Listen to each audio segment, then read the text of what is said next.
We will begin with language. So I have been waiting all these years so that you, Amaya and Mantra, Rishika will develop reasonably good language capacity so that we can proceed in training you to discover the intellect, the great potentials of you as human entities, human creatures. Like a cat is a cat is a cat, or a rose is a rose is a rose. There must be a lot of catness in human beings. That only you can discover. Even if someone shows it out to you, like a dance teacher shows the movements of the hands and the mudras, or a language teacher in the school teaches you a language, or a subject teacher in the school teaches you physics or mathematics or chemistry or biology or history. Finally, only you learn it, right? If the teachers are all good teachers and if they are teaching really good, okay, whichever way, all the students should be equally learning a subject, right? That never happens.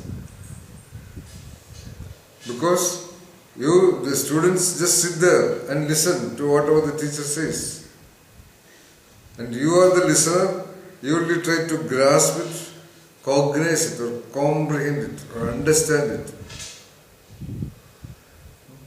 Because, for example, if the teacher is teaching physics, it is about the world.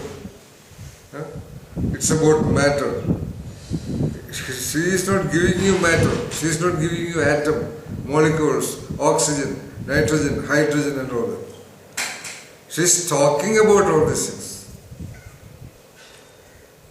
Right? Even mathematics. Your mathematics teacher cannot enter inside you. He is also talking. These are numbers. These are our numbers. And this is addition, this is multiplication. He is showing it to you, writing on the board. Or the teacher is telling you A, B, C, D, E, F. Okay, Urvi? But you have to sit down and write.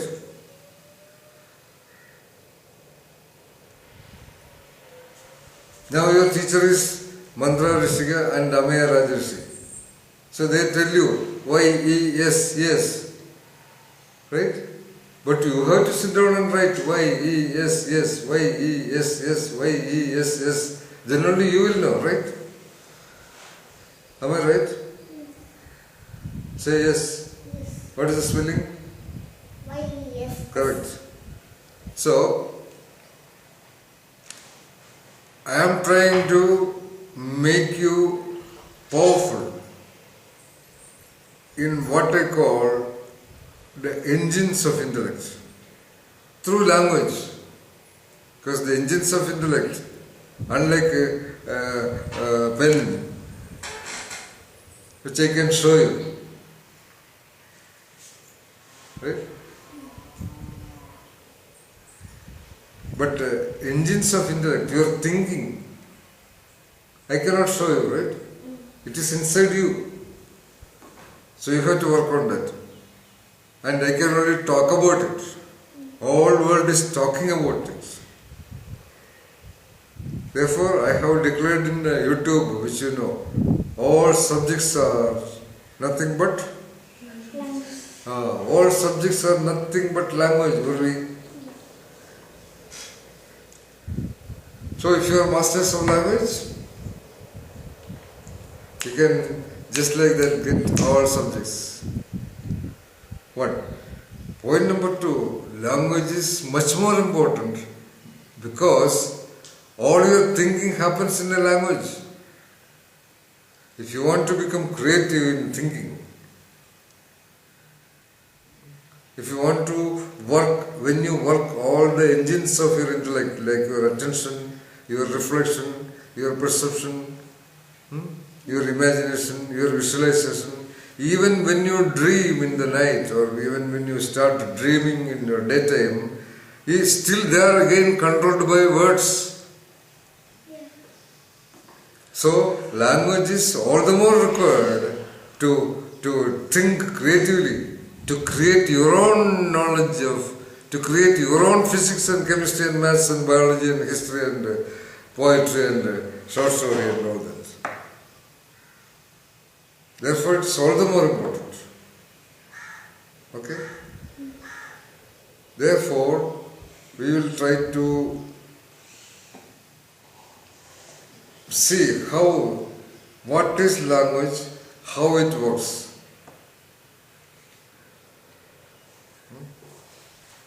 So today morning, your mother Shivamaya was telling me, language is the greatest invention of human beings.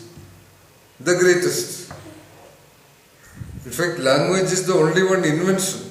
Even steam engine and radio and electricity and magnetism and atomic atom bomb and all those things are not inventions.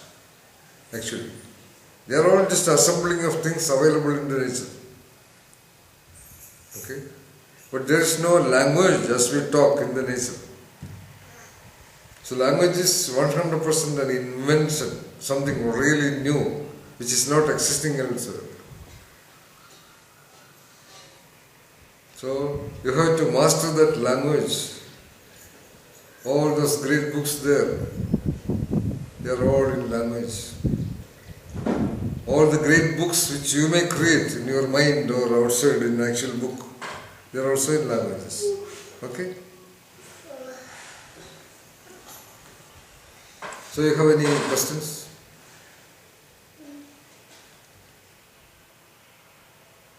If you have any questions, you appreciate it?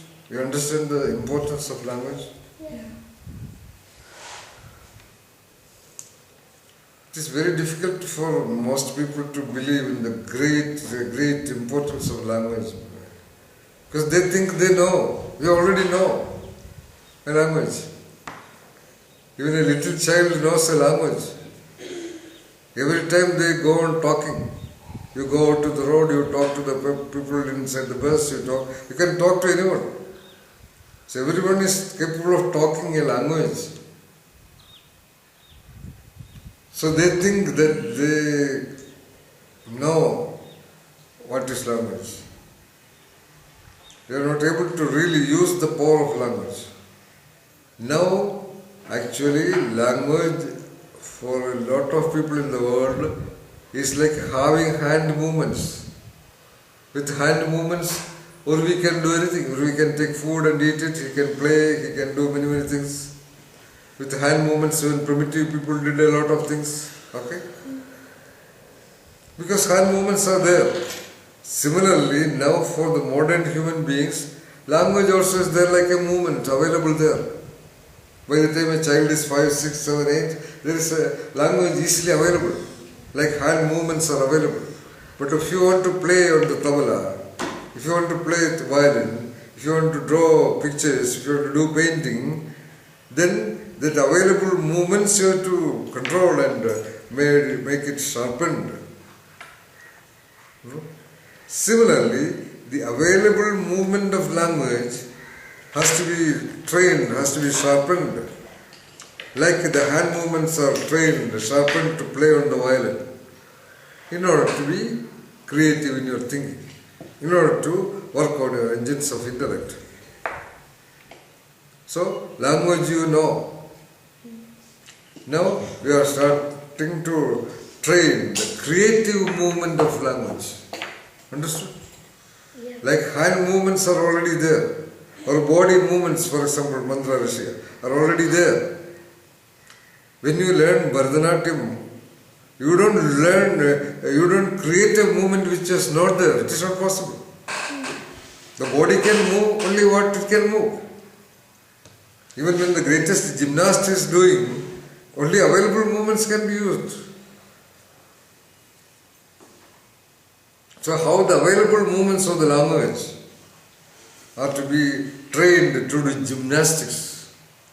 How the available movement of language to be trained to do dance, to do music. That's what we are trying to do. So, like when you start a keyboard, you start pressing one key at a time, two keys at a time, whatever that swaras. Or when you learn classical music, even though you know language, you begin with sa, re, ga, ma. You begin with your little adavus or mudras.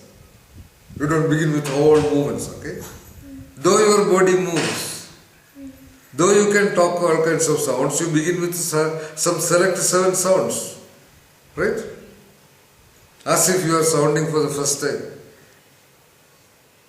Okay? So similarly, though you know languages, though you know the movement of language as of now, you can talk very well. Right now Mantra talked. Even Urvi talks. Right? So, though you talk, now you are going to select the beginnings of talking. What do you think? How do you begin? How a human being begins to talk? By making one sound with series. Yeah, by making sounds. So, sound is the beginning of a language, any language. Whether it is English or Telugu or Tamil or Malayalam or Hindi or Kannada or French or Chinese or Japanese. And even the primitive people, they had to convey messages.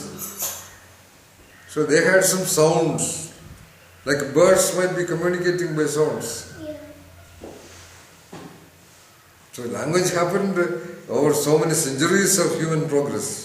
Great geniuses invented language and created out of that big languages. Okay? So you begin with sounds. Alright.